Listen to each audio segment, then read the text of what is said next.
Gusto ninyo na marinig ang tinig ng Panginoon? Gusto ninyo na malaman yung instructions ng Panginoon na malinaw? Maging malapit kayo sa Kanya. Stay close to Jesus. Mga kapatid, there's a big difference between a Christian and a disciple who follows Jesus closely. Magkaibang dalawang bagay na yon.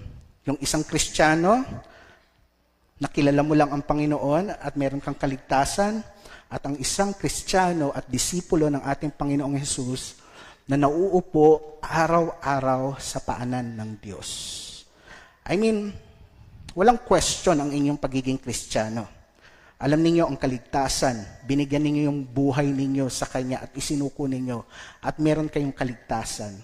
Pero magkaiba yun doon sa isang tao na sumusunod sa Diyos araw-araw at naririnig niya ang tinig